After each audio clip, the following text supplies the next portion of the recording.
All right, welcome back to another explainer.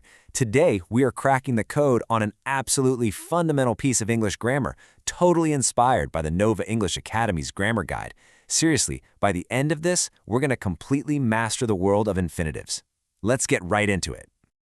So, let me ask you, are you ready to master one of the most important grammar rules out there? You use this exact structure every single day without even realizing it, and getting a really solid grip on it, it's literally going to make your English speaking and writing so much sharper. Okay, let's dive into this. At its core, an infinitive is incredibly simple to build. It's basically made by just combining the tiny word to with the absolute base form of a verb. Things like to eat, to play, or to read. Notice how the verb itself doesn't change at all? There's no ing tacked on the end, no ed for the past tense. You just attach to directly to the basic action. It's the whole shebang in its purest form. Right, so now that we know the structure, how do we actually use it? Well, one of the primary reasons we use an infinitive is to show purpose. It's like the perfect grammatical tool to explain exactly why we're doing something. It's your grammatical why. Think about this sentence for a second. I study to learn. If I stop and ask you, hey, why do I study? What's the actual purpose driving that action? Exactly, to learn. To learn is our infinitive, and it directly answers that why. You aren't just studying randomly into the void. Your intended purpose is to learn something. The infinitive just makes that crystal clear. And this brilliantly illustrates the point across the board, really. If you say, I went to the park to play, well, why did you go? To play. Or, she went to the kitchen to eat. The infinitive swoops in to explain the motivation behind the action every single time. It's so consistent. Okay, so we've got purpose down, but we can also use infinitives right after certain other verbs. In English, some action words just naturally require an infinitive sidekick to complete their meaning. Look at how these everyday verbs pair up so seamlessly with infinitives. The verb want clicks perfectly with to play, to make I want to play.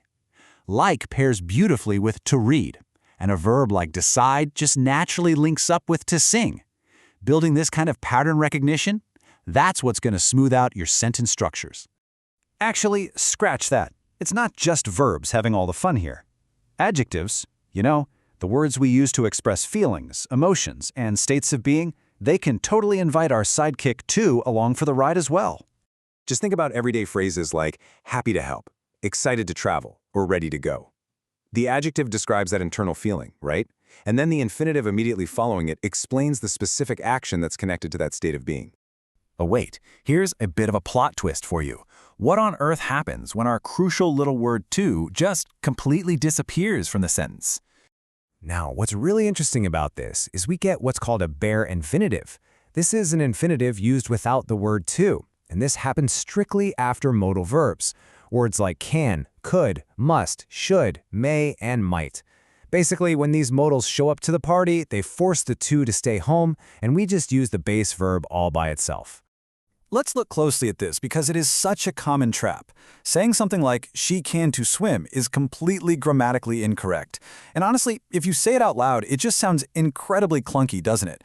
Because can is a modal verb. You have to go straight into the base verb. She can swim. Let's move this side by side and see how this builds. Want is a normal, everyday verb, so it takes the full standard infinitive, right? I want to read. But can is our special modal verb, so we drop the to entirely and just use the bare infinitive swim. I can swim. See the difference? All right, enough theory, time for the fun part. Let's do a super quick, rapid-fire grammar quiz to put all this into practice. Get ready? Question 1. I want blank a new book. So are you locking in A, read, or B, to read? Take a second. Spot on. It's absolutely B, to read. Remember our pattern rule from earlier? Regular verbs like want are always followed by the full infinitive with the word to. Moving right along, question 2. She can blank very fast. Is it A, to run, or B, run? Hint, hint, keep that sneaky bare infinitive rule in mind. Nailed it! The answer is B, run. Because can is a modal verb, to gets left at the door, and we strictly use the bare infinitive. Great job. Okay, final question to bring it all home. He went to the shop, blank some milk. Is the answer A, to buy, or B, buying? Fantastic job. It's A, to buy. The infinitive is doing exactly what it's meant to do here, perfectly showcasing the exact purpose behind his action.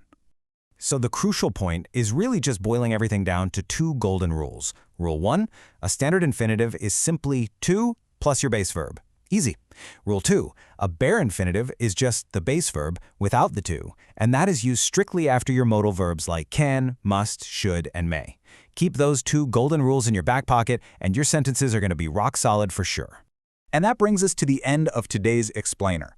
But listen, the real magic happens when you actually apply this stuff. Can you challenge yourself to practice making your own sentences today? Ask yourself, how is mastering this little grammatical tool going to change the clarity of the very next email you write? I bet it's a real game changer. Keep learning, keep practicing, and keep shining. Thanks so much for hanging